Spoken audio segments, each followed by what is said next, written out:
السلام علیکم یا علی مدد. اعوذ باللہ من الشیطان اللعین الرجیم. بسم اللہ الرحمن الرحیم. الحمد للہ رب الخلائق والبریات وعالم الجہر والخفیات وبیدہ ملکوت الارضین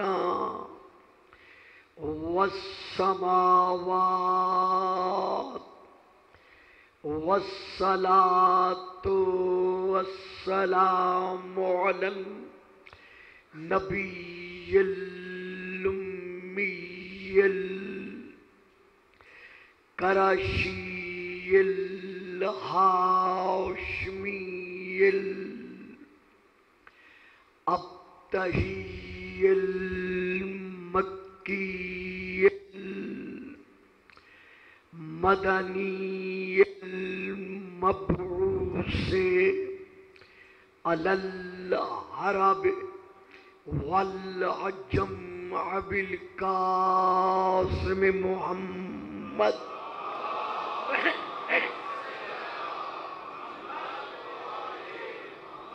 وعلى آله الطيبين الطاهرين الشاكرين الصابرين الراشدين المهديين. أما بعد فقد قال الله تبارك وتعالى في كتابه المجيد وفرقانه الحميد وقوله الحق. يا أيها الذين آمنوا اتقوا الله وابتغوا إليه الوسيلة. صلوات.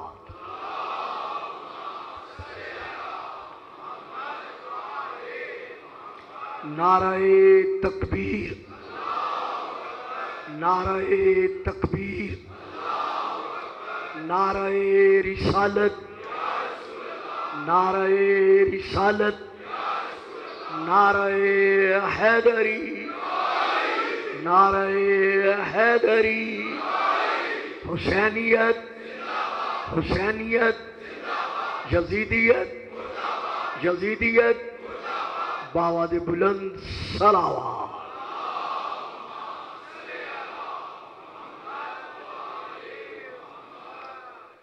صاحبان علم و معرفت و محبت و مودت، گزشتہ خطاب میں یہ عرض کیا جا رہا تھا کہ علم کی دو قسمیں ہیں، ایک کسبی اور ایک واقعی. کسبی کے متعلق کل میں عرض کر رہا تھا کہ کسبی علم وہ ہوتا ہے جو آنکھوں سے پڑھ کر، کانوں سے سن کر، زبان سے رٹ کر اور ہاتھوں سے لکھ کر حاصل کیا جائے. اسے کہا جاتا ہے علم کسبی. لیکن اس کے برعکس جو علم واقعی ہے وہ براہ راست اللہ کی طرف سے قلب منورہ پر، قلب سلیم پر نازل ہوتا ہے. اس کے لیے جب ہم قرآن کی طرف رجوع کرتے ہیں تو قرآن واضح واضح طور پر ہمیں ان لوگوں کا جن کا علم کسبی ہے اور ان لوگوں کا جنہیں اللہ نے اپنی بارگاہ علم میں سے علم عطا فرمایا ہے، یعنی علم وحبی ہے، دونوں کا تذکرہ قرآن میں موجود ہے۔ سب سے پہلے میں آیت پڑھ رہا ہوں سورہ نمبر 2 کی، آیت نمبر ہے 31۔ اب اللہ بتا رہا ہے کہ جن کا علم وحبی ہے انہوں نے کسی اور سے علم حاصل نہیں کیا، بلکہ براہ راست ان کا علم من اللہ ہے، اللہ کی طرف سے ہے۔ جیسا کہ خلیفۃ اللہ صفوت اللہ حضرت آدم صفی اللہ کے لیے اللہ اس آیت میں ارشاد فرما رہا ہے، خیر بھائی جان، وَعَلَّمَ آدم الاسماء کلھا، علمہ میں ہوا کی ضمیر ہے جو راجع ہے، پلٹ رہی ہے اللہ کی طرف۔ علمہ آدم الاسماء کلھا، اللہ نے آدم کو کل اسماء کا علم بخشا۔ تو اب یہاں علم کسبی نہیں ہے، بلکہ یہاں علم من جانب اللہ ہے، اللہ کی طرف سے ہے، وحبی ہے۔ اب یہاں پر ایک بات انتہائی طور پر قابل توجہ ہے، جس کی تشریح تو شاید آج نہیں ہو سکے گی، لیکن خوشبو دے رہا ہوں، وہ یہ ہے کہ اللہ فرماتا ہے وَنَفَخْتُ فِيهِ مِن رُوحِي فَقَعُوا لَهُ سَاجِدِينَ۔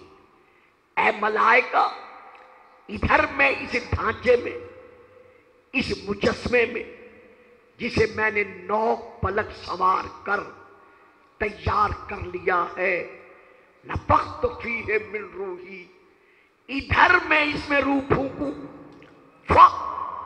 بس اسی وقت بلا تاخیر بلا فصل تم نے اس کے سامنے سجدہ تعظیمی کرنے کے لیے جھک جانا ہے۔ کب جھکنا ہے؟ وَنَفَخْتُ فِيهِ مِن رُوحِي، جیسے میں اس میں روح پھونکوں، فَقَعُوا، بس اسی وقت تم نے اسے سجدہ کرنے کے لیے جھک جانا ہے۔ اب ادھر ڈھانچہ آدم میں روح آئی، ادھر ملائکہ جھک گئے۔ جناب آدم نے کب آنکھوں سے پڑھ کر، کانوں سے سن کر، زبان سے رٹ کر، ہاتھوں سے لکھ کر علم حاصل کیا؟ واہ صاحب واہ، درود پڑھیے گا، صلوات۔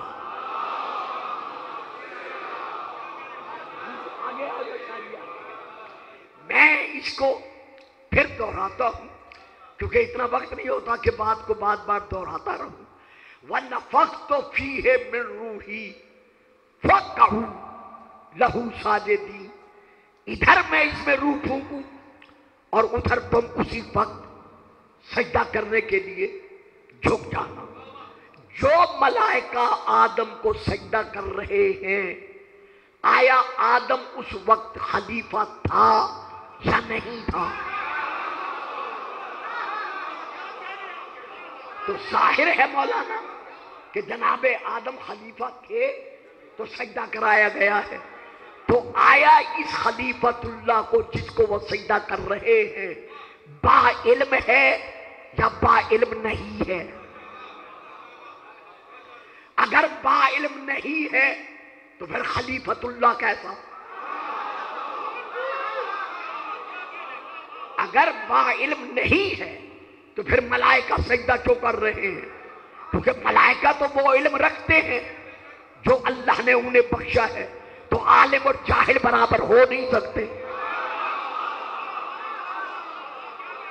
لا یستوی الذین یعلمون والذین لا یعلمون، صاحبان علم اور بے علم کبھی برابر نہیں ہو سکتے.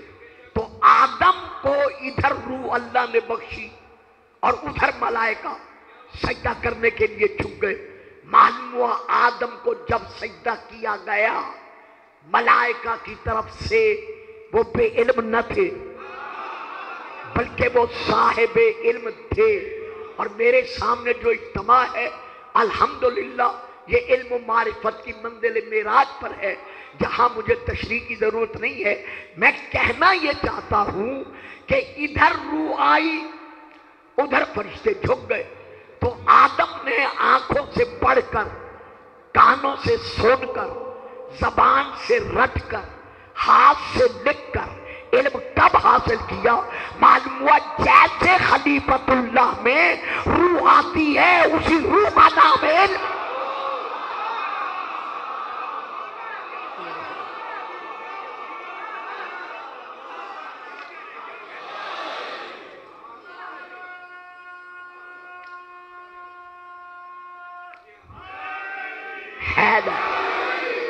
یعنی خلیفۃ اللہ نبی اللہ رسول اللہ ایک لمحے کے کروڑویں حصے کے برابر بھی روح آنے کے بعد علم سے خالی نہیں ہوتا. تو جو آدم میرے نبی کے صدقے میں بنا ہے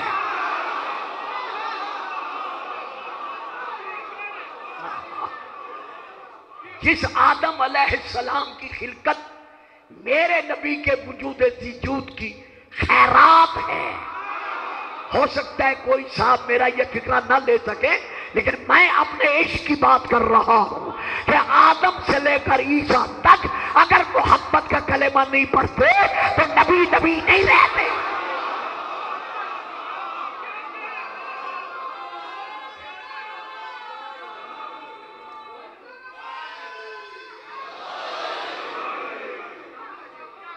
تو ادھر جناب آدم میں روح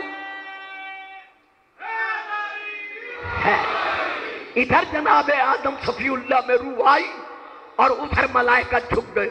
تو جب آدم جو میرے نبی کا امتی ہے وہ اپنے علم کے حصول میں کسی فرشتے کا محتاج نہیں ہے تو جو نبیوں کا نبی ہے وہ جبرائیل کے آپریشن کا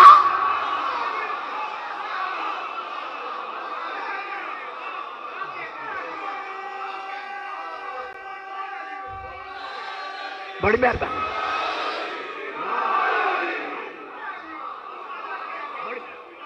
درود پڑھیے گا صلوات.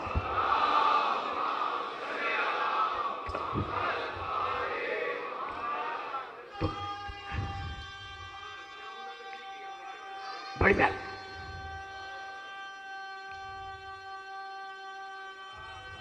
جیو. تو اب یہ ہے مقام علم باقی چونکہ اللہ نے علم بخشا تھا ادھر روح آئی اور ادھر ملائکہ جھک گئے. اب میں اور آیت پڑھ رہا ہوں. اللہ ارشاد فرما رہا ہے سورہ النمل میں یہ سورہ نمبر ہے 27 آیت نمبر ہے 15. وَلَقَدْ آتَيْنَا دَاوُودَ وَسُلَيْمَانَ علما آتینا ہم نے عطا کیا. میری آج کی گفتگو کا تعلق صرف چند منٹ اسی کے ساتھ ہے کہ اللہ فرما رہا ہے وَلَقَدْ آتَيْنَا ہم نے علم عطا کیا داؤد کو بھی سلیمان کو بھی. کسی سے درس حاصل نہیں کیا. تو یہ علم کیا ہوا؟ یہ علم وحی ہوا. آتینا ہم نے عطا کیا. اب میں ایک اور آیت پڑھ رہا ہوں. یہ آیت ہے سورہ نمبر 21 اور آیت نمبر ہے 48 الانبیاء. وَلَقَدْ آتَيْنَا موسیٰ وَہارُونَ الْفُرْقَانَ ہم نے عطا کیا موسیٰ کو اور ہارون کو فرقان. اب میں یہاں رک رہا ہوں لمحہ دو لمحہ کے لیے.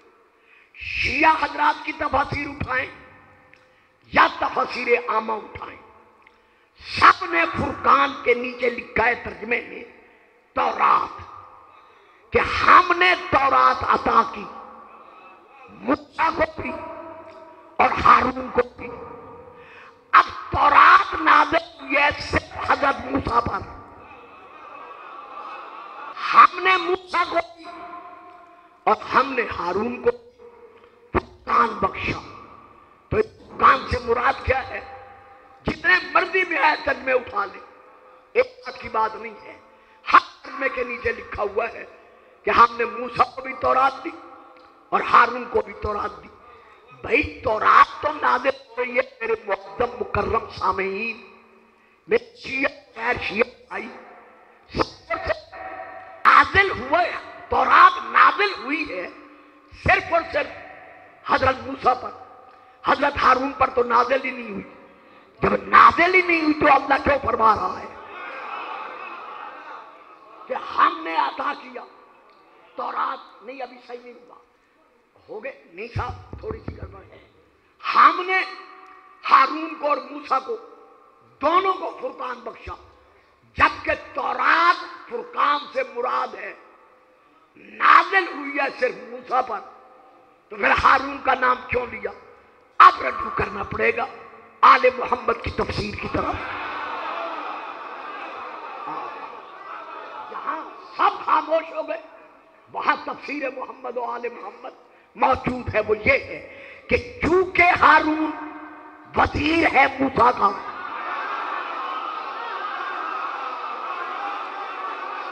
واہ، رب اشرح لی صدری ویسر لی امری واحلل عقدۃ من لسانی یفقہوا قولی واجعل، اے اللہ تو بنا، میں تو نہیں بنا سکتا، تو بنا۔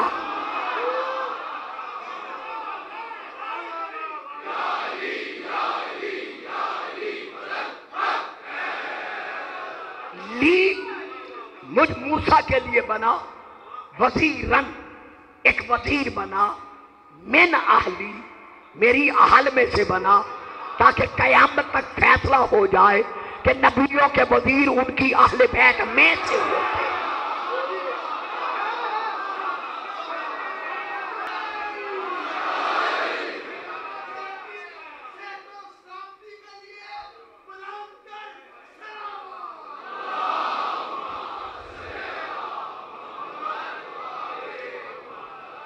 من اہلی، میری اہل بیت سے میرا وزیر بنا، آگے نام بھی لے دیا کہ کہیں لوگ الجھن میں نہ پڑ جائیں کہ اہل بیت میں سے یہ نہیں تھا یہ تھا، یا یہ نہیں تھا یہ تھا، کھلم کھلا نام لے دیا۔ ہارون اخی، میرا بھائی ہارون میرا وزیر بنا۔ ابھی میں نے حدیث پڑھی نہیں، بھائی الحمدللہ نورانیت علم کے سائے میں داد دینے لگ گئے کہ خوب یا علیو انت منی بلد ہارون۔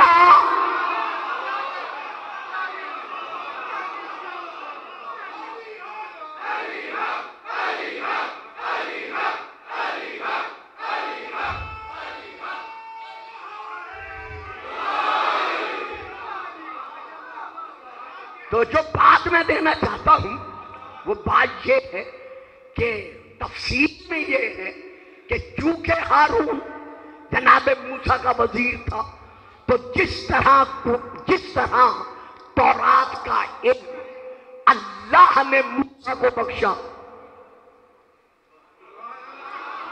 اسی طرح چونکہ وہ وزیر تھا اللہ نے تورات کا علم ہارون کو بخشا۔ گو ہارون پر تورات نازل نہیں ہوئی لیکن وزیر تھا، تو جس طرح اللہ نے تورات کا علم جناب موسیٰ کو بخشا ویسے ہارون کو بخشا۔ بے شک قرآن علی پہ نازل نہیں ہوا،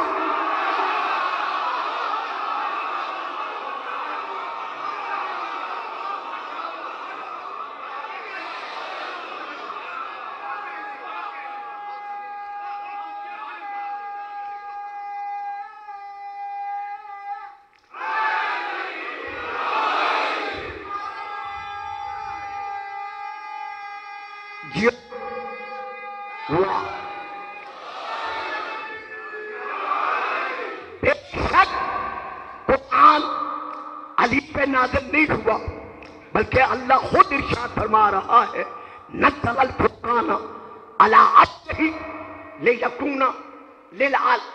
ہم یہ تسلیم کرتے ہیں، اور صرف تسلیم نہیں کرتے بلکہ تسلیم کراتے چلے آ رہے ہیں کہ قرآن صرف اور صرف ہمارے رسول کے قلب پر نازل ہوا ہے۔ نزل بہ الروح الامین علی قلبک، ہم نے قرآن اتارا ہے تیرے دل پر، جو قرآن پہاڑوں پہ نہیں اتر سکا،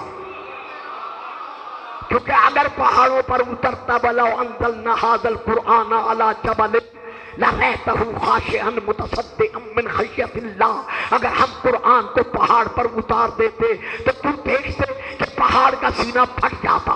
معلوم ہوا پہاڑ برداشت نہیں کر سکا، محمد کے سینے پر دل پر قرآن اترا، محمد کی حالت میں اضطراب نہیں آیا۔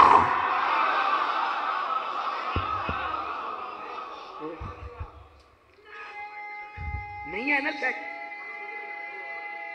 یعنی اسے ادھر لے جانا چاہیے، وہ تو نہیں چلتا نا، یہ صرف یہی چلتا ہے۔ تو قرآن نازل ہوا ہے صرف اور صرف ہمارے رسول کے دل پر، لیکن رسول کا کیا فیصلہ ہے؟ یا علی انت اخی فی الدنیا والآخرہ، علی تو دنیا میں بھی میرا بھائی ہے اور آخرت میں بھی میرا بھائی ہے۔ سال گزشتہ میں یہ تقریر کر چکا ہوں، دعوت العشیرہ میں رسول نے علی منہ سر چوم کر یہی کہا تھا کہ اے لوگو ھذا اخی وبصیری وبصیری۔ تو جس طرح تورات نازل ہوئی حضرت موسیٰ پر، لیکن اس کا ایک جناب ہارون کے سینے میں بھی تھا، اس طرح قرآن نازل ہوا ہمارے رسول پر، لیکن علم علی کے سینے میں تھا۔ تبھی تو رسول نے کہا کہ علی مال قرآن والقرآن مال۔ تو میں کہنا یہ چاہتا ہوں کہ جس طرح جناب موسیٰ کا اور جناب ہارون کا علم واضح ہے، واہ دیکھا نا، میں تو دے گیا، آپ سارے چپ کر گئے۔ جس طرح جناب موسیٰ کا اور جناب ہارون کا علم قصبی نہیں ہے بلکہ واضح ہے، اسی طرح علی کا رسول کے علم کے سائے میں، یہ میں کل سے عرض کر رہا ہوں، اسی طرح علی کا رسول کے علم کے سائے میں، علم قصبی نہیں ہے بلکہ علم واضح ہے۔ جب ہے ہی واضح تو پھر اگر محمد کے ہاتھوں پر آ کر علی قرآن سنا رہا ہے تو انکار کیسا؟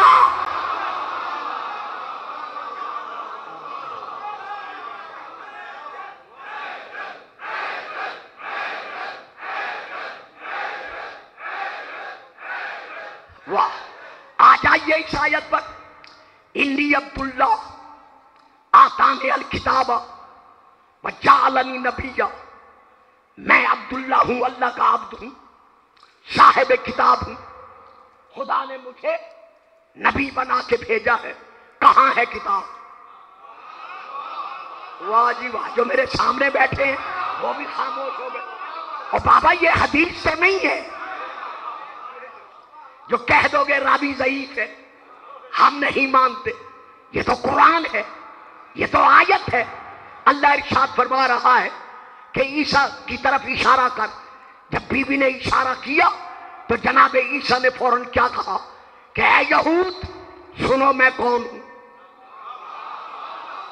انی عبداللہ، میں اللہ کا بندہ ہوں، صاحب کتاب ہوں، خدا نے مجھے نبی بنا کے بھیجا ہے۔ اب میرا اس عظیم اجتماع سے انتہائی طور پر مؤدبانہ سوال ہے کہ کہاں ہے کتاب؟ آیا حضرت عیسیٰ کے سینے پر کتاب ہے؟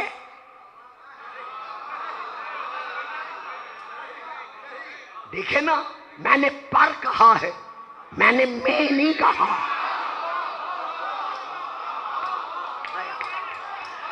آیا حضرت عیسیٰ کی ماں کے پاس کتاب ہے؟ نہیں ہے۔ حضرت عیسیٰ کے سینے پر کتاب ہے؟ نہیں ہے. جب ہے ہی نہیں تو پھر دعویٰ کیسا؟ تو تمام علماء ملت اسلامیہ نے بلا تفریق مذہب ملت یہی لکھا ہے کہ جناب عیسیٰ کے سینے میں علم کتاب موجود تھا. تو جب عیسیٰ جو 3 دن کا ہے اس کے سینے میں علم کتاب ہو سکتا ہے تو جو علی فخر عیسیٰ ہے.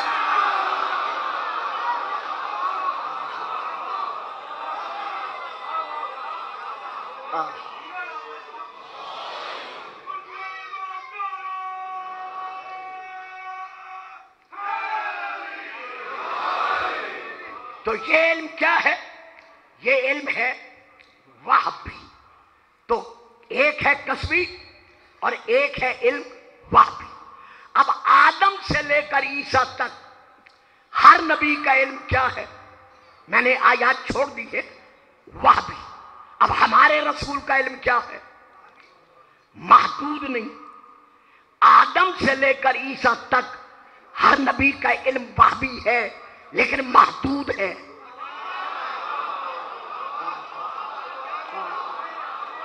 ہر نبی کا علم وحی ہے لیکن محدود ہے. علمہ آدم الاسماء کلھا، اسماء سے آگے نہیں. وَلَقَدْ آتَيْنَا، ہم نے موسیٰ اور ہارون کو فرقان بخشا، تورات سے آگے نہیں. اسی طرح عیسیٰ کہہ رہے ہیں کہ آتانی الکتاب، انجیل سے آگے نہیں. لیکن ہمارے رسول کا مقام علم کیا ہے؟ وَعَلَّمَكَ مَا لَمْ تَكُنْ تَعْلَمْ. میرا حبیب جو تو نہیں جانتا تھا ہم نے. ذرا لفظ جو کی وسعت پر نظر ڈالیے. جو تو نہیں جانتا تھا ہم نے وہ سب تجھے جنوا دیا. تو میرے نبی کا علم محدود نہیں ہے. یہی وجہ ہے جن کا علم محدود تھا ان میں سے کسی نے نہیں کہا انا مدینۃ العلم.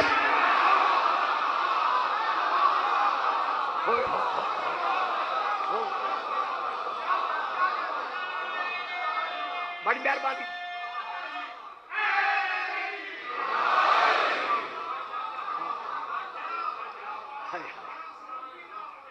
جن کا علم محدود تھا ان میں سے کسی ایک نے بھی نہیں کہا انا مدینۃ العلم.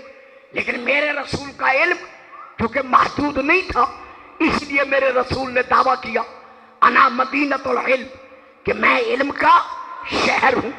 اب چونکہ اللہ نے ہارون کا ذکر موسیٰ کے ساتھ ساتھ کیا ہے تو اللہ کے فیصلے کے مطابق رسول نے بھی علی کا ذکر ساتھ ساتھ کیا. اعلان کر دیا انا مدینۃ العلم وعلی.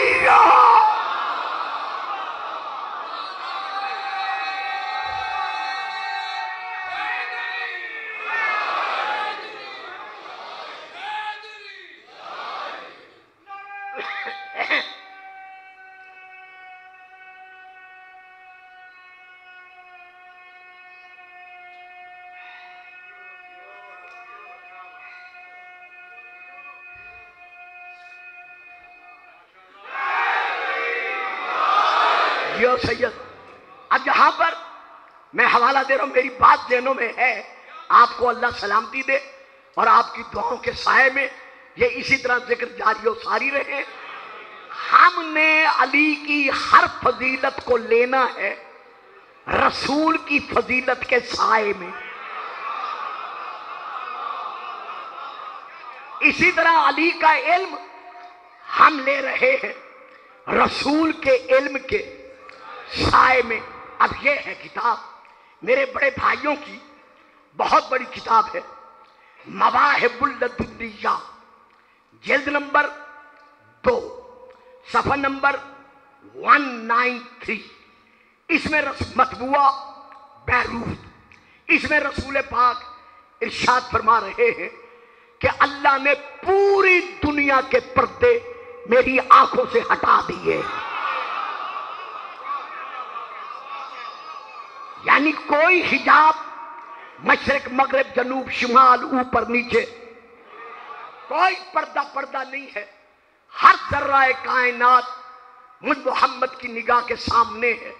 ایک صحابی کھڑے ہو گئے، ان کا بڑا احسان ہے کہ انہوں نے سوال کر کے تشریح ہمیں عطا فرما دی کہ یا رسول اللہ، جب آپ کی آنکھوں کے سامنے کوئی پردہ نہیں ہے تو کیا آپ یہ بتا سکیں گے کہ آپ پوری کائنات کو پھر کس طرح دیکھ رہے ہیں؟ یہ ہے رسول کا جواب۔ فرمایا کأنما انظرو الی کفی ھذا، جس طرح میں ہاتھ کی ہتھیلی دیکھ رہا ہوں۔ واہ واہ، جس طرح میں ہاتھ کی ہتھیلی دیکھ رہا ہوں، اسی طرح ہر ذرہ کائنات مجھ محمد کے سامنے ہے۔ جو چپ کر گئے ہیں، ضرور چپ کرنا چاہیے تھا۔ آپ سب کو یاد ہوگا، ترمذی شریف میں بھی ہے، مسلم شریف میں بھی ہے، باقی کتابوں میں بھی ہے کہ رسول پاک نے نماز پڑھنے کے بعد کچھ نمازیوں سے فرمایا تھا کہ لا تسبقونی، پھر رکوع، خبردار مجھ سے پہلے مجھ سے پہلے۔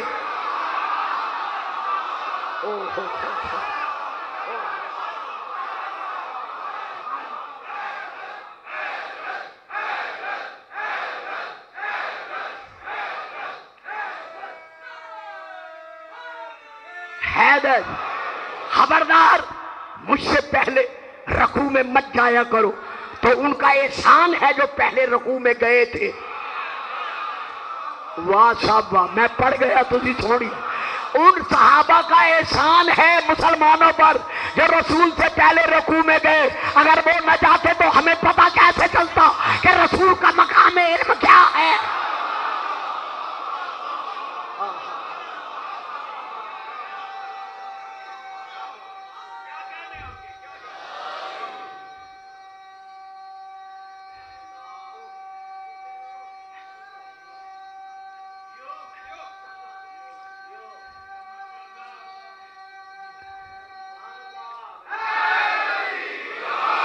پتہ چل گیا نا کہ درجے ہیں علم کے، ان کا بھی بابی، ان کا بھی بابی، ان کا بھی بابی، ہمارے رسول کا بھی بابی۔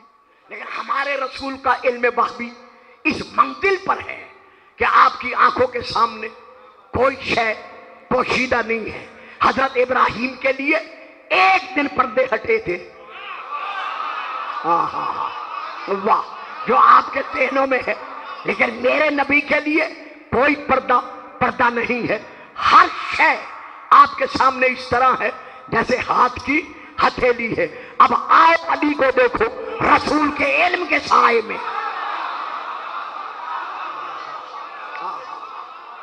یہاں میں 2-4 منٹ لوں گا، اس کے بعد میں انشاءاللہ نتیجہ عرض کر کے مسائل کی طرف رخ کرتا ہوں۔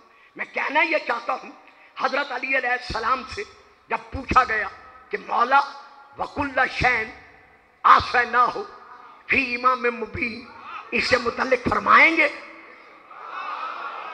کہ امام مبین سے مراد کون ہے؟ اب یہ علی علیہ السلام خود فرما رہے ہیں، انا باللہ الامام المبین، رب اکبر کی قسم وہ امام مبین میں علی ابن ابی۔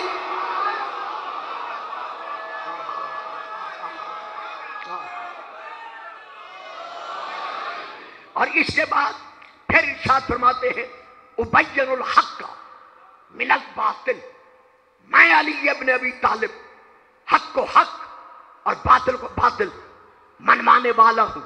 اور جس فکرے کے لیے، مولا کے فرمان کے لیے میں نے آپ کا یہ فرمان پڑھا ہے وہ یہ ہے، وَبَرَسْتُهُ مِن رسول اللہ، میں نے یہ علم جو رسول سے لیا ہے آنکھوں سے پڑھ کے نہیں لیا۔ واہ جی واہ، بڑی میں نے محنت کی ہے اس کلمے کی خاطر اور آپ بڑے خاموش رہ گئے ہیں۔ میں نے جو یہ علم میرا ہے میں نے آنکھوں سے پڑھ کر رسول سے نہیں لیا، کانوں سے سن کر رسول سے نہیں لیا، زبان سے رٹ کر رسول سے نہیں لیا، ہاتھوں سے لکھ کر رسول سے نہیں لیا۔ وَرَسْتُهُ، میں تو رسول کے علم کا وارث ہوں۔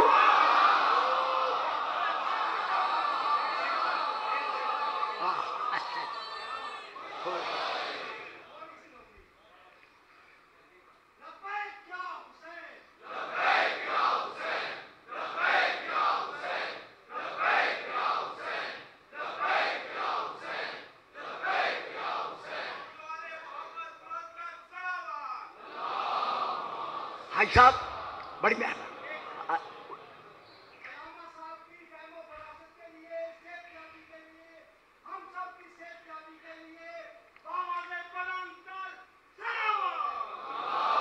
چونکہ علم وحی تھا. اب علی کا دعویٰ سنیے گا.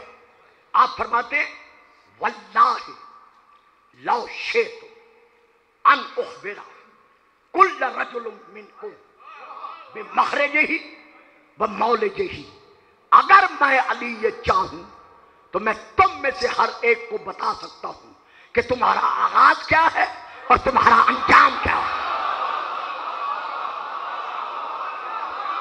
ہوئے ہوئے ہوئے ہوئے.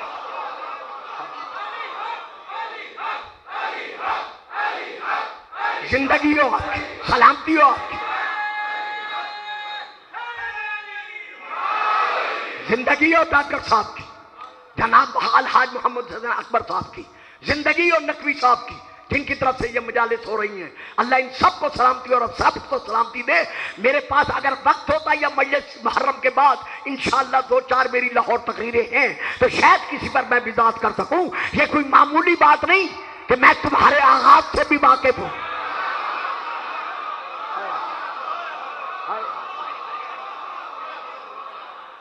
اور میں اگر چاہوں تو تمہیں تمہارے انجام کی بھی خبر دے سکتا ہوں.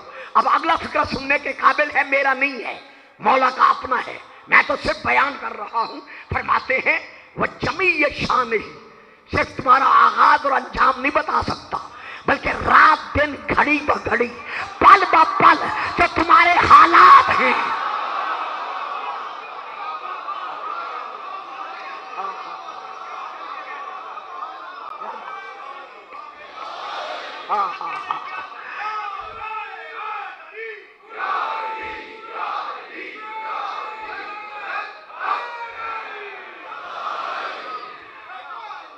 وہ میں تمہیں بتا سکتا ہوں لیکن بتاتا نہیں.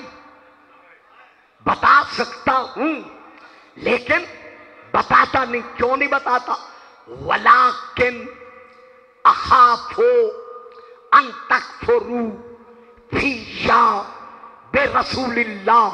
کہیں ایسا نہ ہو کہ میرے فضائل سن کر تم میرے رسول کے فضائل بھول جاؤ.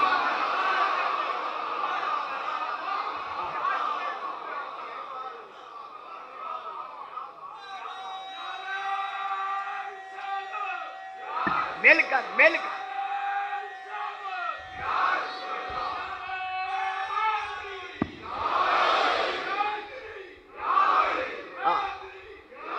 اللہ اکبر. اب میں رکتا نہیں، بس میں 2-1 حدیثیں پڑھ کر مضمون کو یہی روکتا ہوں اور انشاءاللہ کل جیسے مولا چاہیں گے ویسے اس کو آگے بڑھا سکوں گا. حضرت علی علیہ السلام نے جب یہ کہا، یہ فرمایا، یہ بہت بڑا خطبہ ہے. سلونی سلونی قبل ان تکدونی، یہ کتاب کا نام ہے. اس کی 2 جلدیں ہیں. مطبوعہ بیروت لبنان کی یہ چھپی ہوئی ہے. اس میں یہ حضرت علی کا بہت بڑا خطبہ ہے کہ میں تمہیں تمہارے پل پل کی خبر دے سکتا ہوں. لیکن میں اس پہ ابھی بول نہیں رہا. کچھ لوگوں نے آپس میں بیٹھے بیٹھے، خیر ہمارے ہاں تو الحمدللہ جتنے علی کے فضائل پڑھے جائیں اتنا ذہنی معراج حاصل ہوتا ہے. لیکن کوئی زمانہ ایسا بھی تھا یا کچھ لوگ تھے کہ علی نے جب اپنی فضیلت بیان کی تو وہ ذرا سوچ میں پڑ گئے کہ علی کیا کہہ رہا ہے. بس ادھر سوچ میں پڑے اور ادھر علی نے پھر ارشاد فرمایا ایھا الناس ینحدروا عنی السیل لا یرقی الی الطیر. میرا علم آبشار کی طرح اوپر سے نیچے آتا ہے. ہائے ہائے ہائے.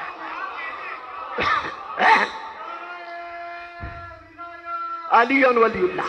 اور کوئی بھی میرے علم کے مقام تک پرندہ پر نہیں مار سکتا، یعنی کوئی میرے علم کے مقام کو سمجھ نہیں سکتا. یہ فرمایا اور اس کے بعد پھر فرماتے ہیں ایھا الناس، واہ یا ایھا الناس انا بینا جنبیہ. لوگوں، میرے دونوں پہلوؤں کے درمیان خون نہیں ہے، ہائے ہائے،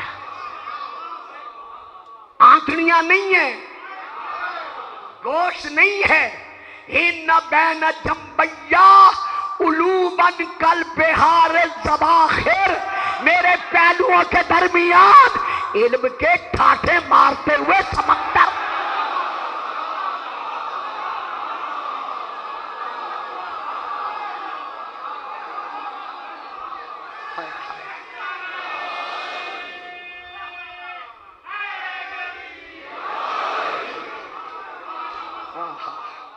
اللہ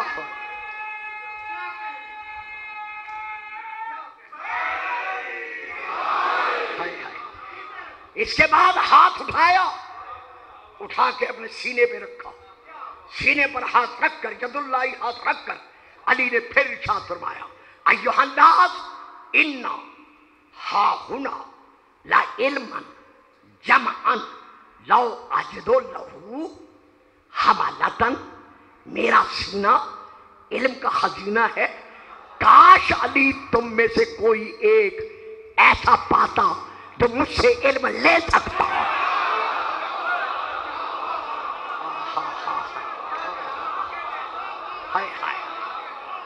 اللہ اکبر. اس کے بعد ہے خطبہ جو آپ نے منبر پر بیٹھتے ہی دیا تھا. جب پہلی مرتبہ آپ منبر پر بٹھائے گئے مدینے میں تو آپ وہاں بیٹھے جہاں قرآن بیٹھتا تھا.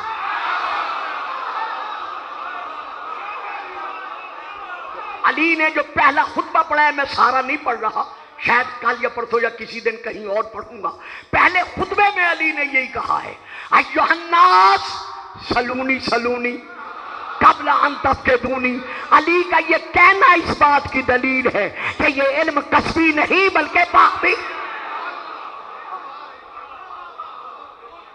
امام حسین علیہ السلام نے اپنے ہر شہزادے کا نام علی رکھا.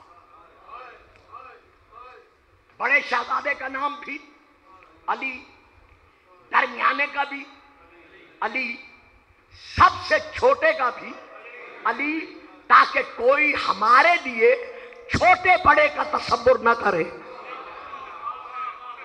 واہ، یعنی علی اصغر بے شک اصغر ہے، لیکن ذات اور صفات میں وہ علی ہے. سن 60 ہجری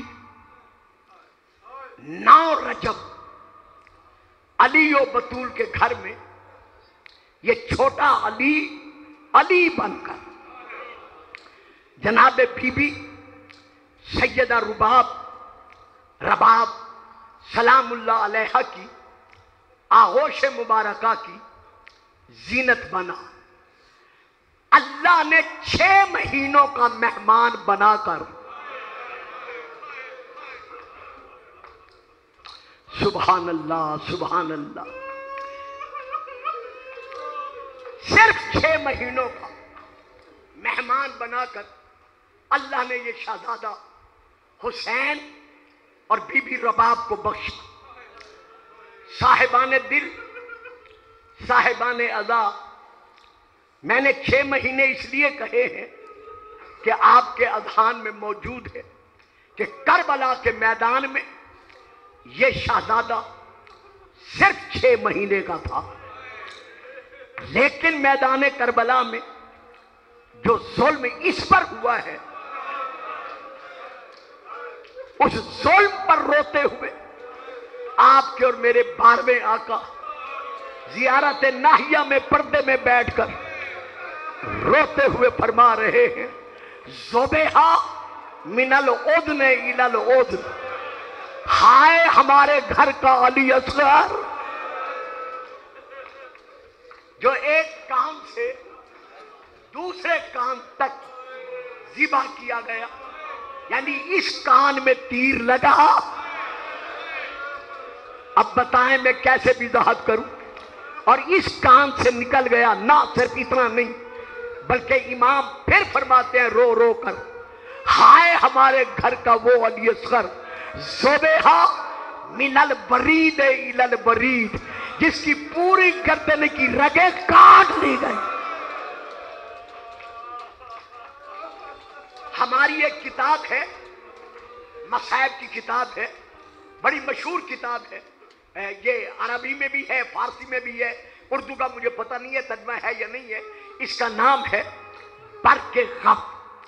اس کتاب میں یہ موجود ہے کہ کربلا کے میدان میں جو امام حسین علیہ السلام کے صحابہ تھے، اتنی پیاس کی وجہ سے ان پر گرمی کے سبب، پیاس کے سبب ان پر خشکی غالب آ چکی تھی کہ جس کا منہ کھل گیا تھا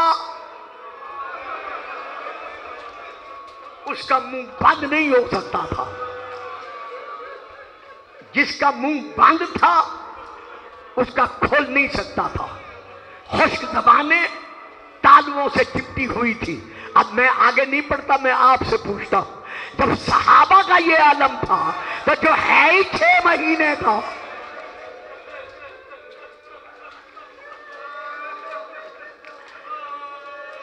اللہ اکبر اللہ اکبر، اس کے تڑپنے کا کیا عالم ہوگا. میں پھر کتاب کا نام لے رہا ہوں کیونکہ یہ مقام اور یہ اجتماع ایسا ہے جو میرے نزدیک تقاضا کرتا ہے کہ کوئی بات بھی میں ایسی مصائب یا فضائل میں نہ دوں جس میں ذہن تھوڑا سا الجھ کر رہ جائے.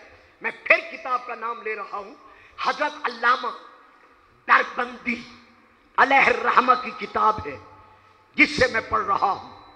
کتاب کا نام ہے اکسیر العبادات، اسرار الشہادات بھی اسے کہا جاتا ہے. میں وہاں سے لے کر پڑھ رہا ہوں. وہ لکھتے ہیں کہ لوگوں ذرا حسین کے امتحان کو سمجھو. کربلا کے میدان میں 10 محرم کا دن 12 گھنٹوں کا نہیں تھا.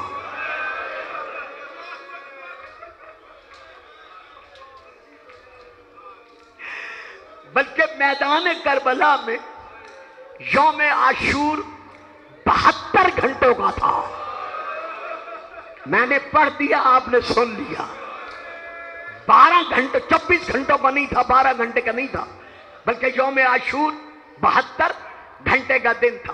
اس کے بعد وہ پھر لکھتے ہیں کہ اب اندازہ لگاؤ جو جو شہید ہوا ہے اس کی پیاس کو بھی دیکھو، پھر یوم عاشور اس کا وقت شہادت دیکھو، اور پھر عسکر کا وقت شہادت دیکھو. نہیں، ابھی میں بات واضح نہیں کر سکا. میں تو سمجھتا تھا واضح ہو جائے گی، واضح نہیں ہوئی. ایک اور حوالہ دے رہا.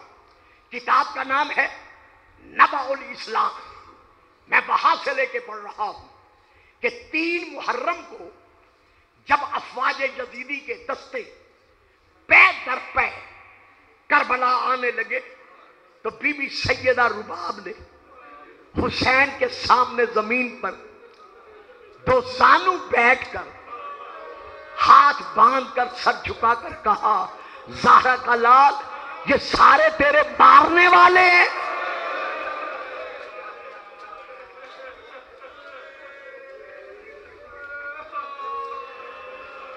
یہ جو آ رہے ہیں مولا یہ کون ہے؟ کہا کوئی تیر لے کے آ رہے ہیں، کوئی نیزے لے کے آ رہے ہیں، کوئی تلواریں لے کے آ رہے ہیں، کوئی پتھر لے کے آ رہے ہیں. مولا کیوں؟ فرمایا سارے تیرے حسین کو مارنے کے لیے. اب نبع الاسلام میں یہ درج ہے کہ یہ سنتے ہی بی بی رباب نے منہ سر پیٹا، کئی مرتبہ غش کھا گئی. اتنا روئیں سیدو غیر سیدو سننے والو، اگر فکرہ سخت تو گلفام کو معاف کر دینا، میں بغیر دیکھے نہیں پڑھ رہا. بی بی اتنا روئیں کہ 3 محرم کو مرکز شیر خشک ہو گیا.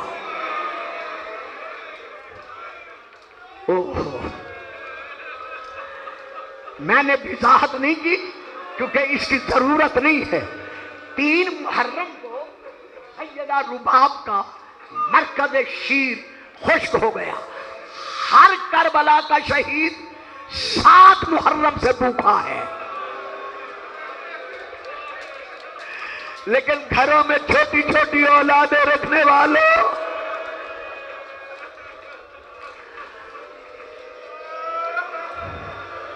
رو لو رو لو، یہ رونے کی راتیں ہیں، یہ پرسہ دینے کی راتیں ہیں۔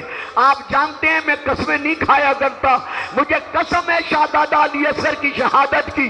حضرت علامہ عباس عزیزی نے حضرت علی اصغر کے شہادت والے واقعے میں لکھا ہے کہ بی بی رباب کہتی ہے مومنو میرے بیٹے کی شہادت ضرور پڑھا کرو۔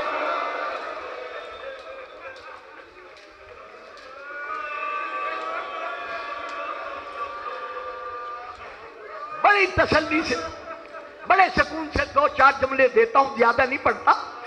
تو ہر شہید کربلا میں اس پر کھانا بند ہوا ہے، پینا بند ہوا ہے 7 محرم سے، لیکن جناب رباب کا علی اصغر 3 محرم سے دودھ بند ہوا۔ اب ذرا میرے ساتھ سفر کیجئے گا، آ جائیے گا یوم عاشور۔ یہ یوم عاشور ہے، یہ پہلا شہید ہے، جو بھی ہے پہلا شہید ہے۔ اس شہید کے مصائب اس دوسرے شہید کی نسبت کم ہے۔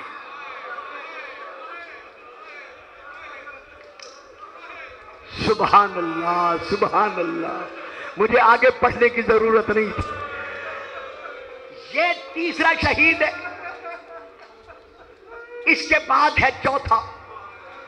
چوتھے کے مصائب تیسرے کی نسبت کم، کیونکہ وقت بدلتا گیا نا، اس کا پہلے ہے، اس کا بعد میں ہے، اس کا بعد میں ہے۔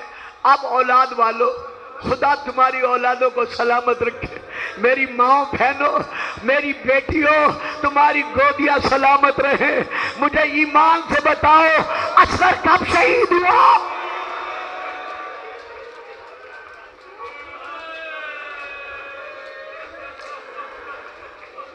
مولا علی اکبر کے بعد بھی، مولا عباس کے بھی بعد، مولا قاسم کے بھی بعد، تمام شہیدوں کے بعد سوا عبداللہ بن حسن، سوا ان کی ذات کے کہ وہ مولا کی آغوش میں شہید ہوئے، باقی سب کے بعد علی اصغر شہید ہے۔ تو ہے کتنا؟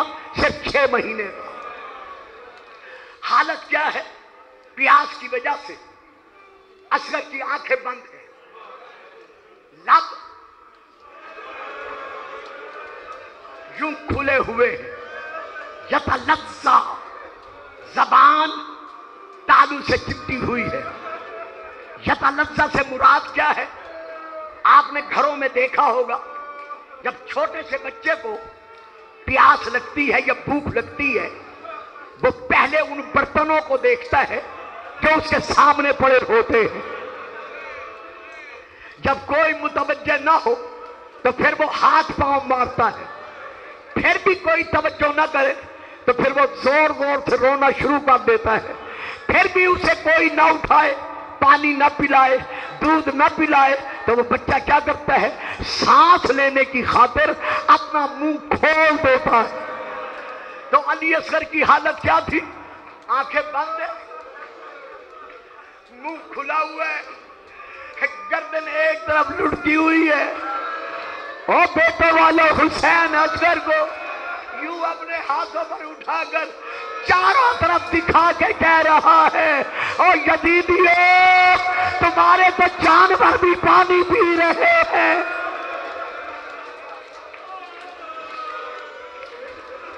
مرحبا مرحبا مرحبا، ذرا حوصلے سے، ذرا آرام سے۔ یہاں پھر ایک تاریخ ہے، بہت بڑی تاریخ ہے، کہ جو ظالموں کا ایک دستہ حسینی صحابہ سے لڑ کے جاتا تھا، اس کی جگہ دوسرا آتا تھا، وہ گیا ہوا دستہ خود بھی پانی کے ساتھ نہاتا تھا، اپنے جانوروں کو بھی نہلاتا تھا کہ یہ پسینے میں ڈوبے ہوئے ہیں، اور رونے والے جس کی دادی کا حق المہر تھا، وہ کیا مانگ رہا تھا؟ کیا مانگا ہے حسین نے؟ صرف پانی کے لیے 2 گھونٹ، اور یہ بھی فرما دیا کہ اگر میرے ہاتھوں پر نہیں دینا چاہتے تو میں اسے زمین پر لٹاتا ہوں، خود اپنے ہاتھوں سے پلا دو۔ لیکن نتیجہ کیا نکلا؟ جواب کیا ملا؟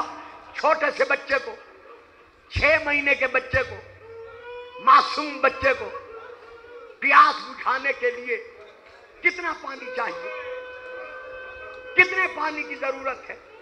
یہ دیکھیں، یہ گلاس لبالب بھرا ہوا ہے، میں نے اپنی یہ چادر کا گوشہ اس گلاس میں ڈبو دیا۔ کیا اب بھی میں پڑھوں اور آپ سن کر روئیں گے؟ اب جو میں نے یہ گوشہ نکالا پیاسے بچے کے منہ میں نے 2 قطرے ڈالے، اس کی پیاس بجھ گئی۔ ہائے عزادارو، حسین نے 2 قطرے مانگے تھے لیکن 3 نوکوں والا تیر۔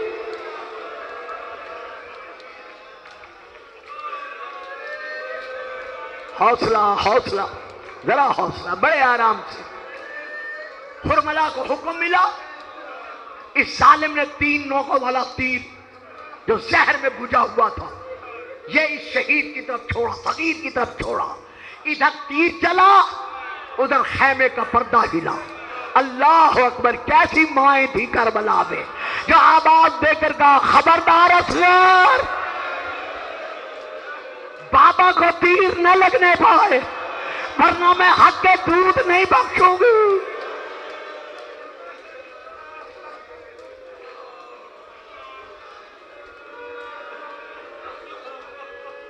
تیر چلا، یہاں پر پھر علماء نے لکھا ہے کہ یہ تیر یہاں آ کے لگا، چہرہ پار کر کے حسین کے بازو پہ جا کے رک گیا۔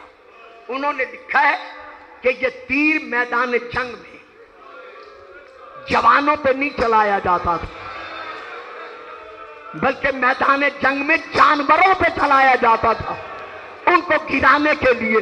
لیکن ہائے زہرا کا لال، بطول کا بیٹا علی اصغر تڑپ رہا ہے۔ تیر لگا علی اصغر کے یہاں کان پر آ کر لگا، یہاں سے لگ کر پار ہوا۔ کاش اتنا ہی ہوتا، لیکن میں یہاں پر حوالہ دے رہا ہوں حضرت علامہ غلام مہدی صاحب کا۔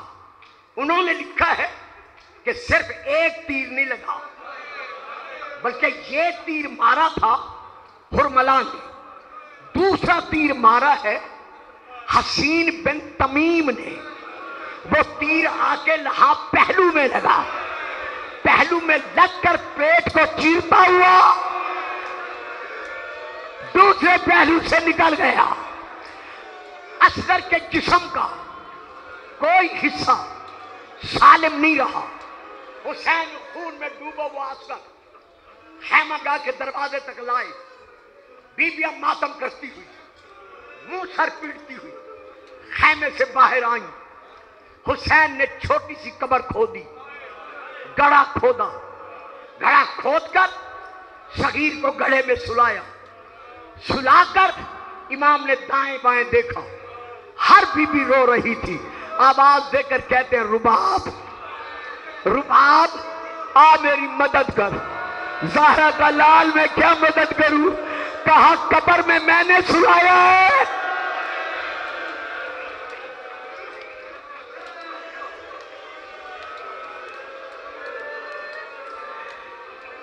اس پر مٹی تو ڈال۔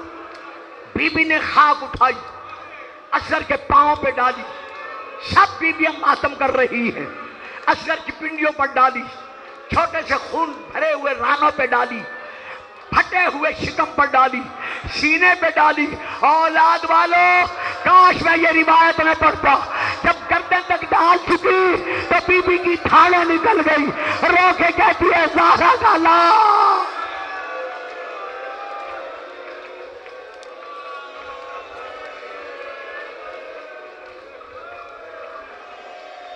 اب تو جان اور تیرا اصغر جانے، میں چہرے پہ خاک نہیں ڈال سکتی۔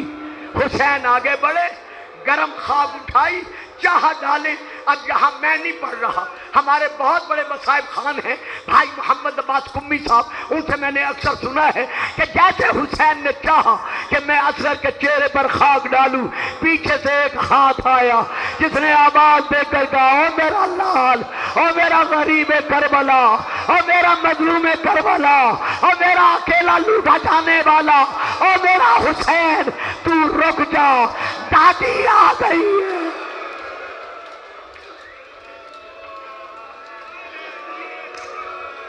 کر لو ماتم کر لو، رو لو،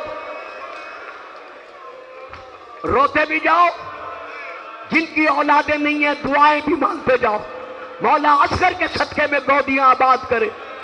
حسین نے سلا دیا، بس ختم کرتا ہوں، پھر ہاتھ باندھ رہا ہوں، میں شبیہ گہوارہ ابھی خود منگاؤں گا، سامنے رکوا دوں گا، جو میری عادت ہے، جو مجھے سنتے رہتے ہیں، جب تک میں ماتم صغیر نہ کہوں کوئی مومن اپنی جگہ سے کھڑا نہ ہو۔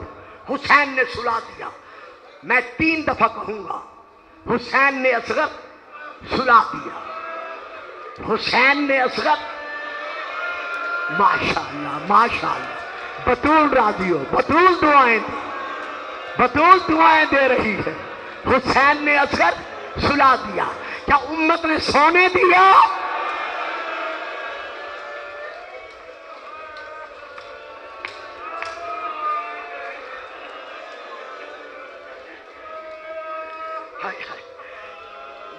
محرم کو جب ابن سعد ملعون نے حکم دیا کہ مجھے صغیر کا سر چاہیے، کہا جب لاشیں نہیں ہے تو سر کہاں سے لائے؟ کہا جہاں ہے تلاش کرو۔ روایت آپ کے ذہنوں میں ہے، ظالموں نے نرم زمین پر جب نیزے مارنے شروع کیے، سکینہ نے ماں کا دامن کھینچا، رو کے کہتی ہے اماں،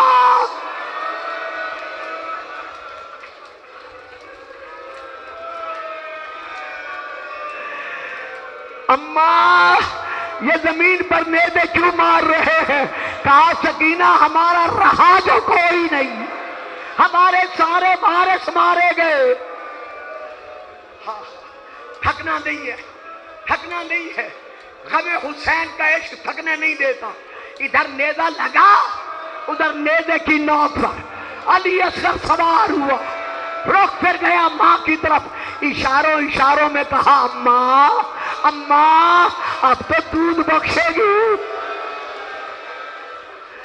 بھیا علی اکبر نے صرف نیزہ کھایا تھا، میں نے نیزہ بھی کھایا، میں نے تلوار بھی کھائی، میں نے تیر بھی کھائے۔ رونے والوں عزاداروں، کاش اصغر کو تو شہید کر دیا تھا، لیکن ماں کا سہارا تھا، ماں کا آسرا تھا، علی اصغر کا جھولا، اسے تو باقی رہنے دیتے۔ لیکن ہائے شام غریبہ، جب خیموں کو آگ لگی، لے آؤ شبیہ گہوارہ، لے آؤ بابا، بیٹھ جاؤ میرے بھائیو، بیٹھ جاؤ، لے آؤ بابا، لے آؤ، یہ انہیں بٹھا دو ان کو، بابا بیٹھ جاؤ، لے آؤ، ایک سیکنڈ آگے لے آؤ، بس یہاں روک دو، بس بابا بیٹھ جاؤ۔ رونے والوں اب میں مصائب نہیں پڑھتا، ذرا دیکھو گہوارے کی شبیہ کو، انہوں نے کتنی سجائی ہوئی ہے، پھولوں کے ساتھ کتنی لدی ہوئی ہے، کس طرح چادریں پڑی ہوئی ہیں۔ آج 1400 سال کے بعد تم شبیہ دیکھ کر تو سجی ہوئے رو رہے ہو۔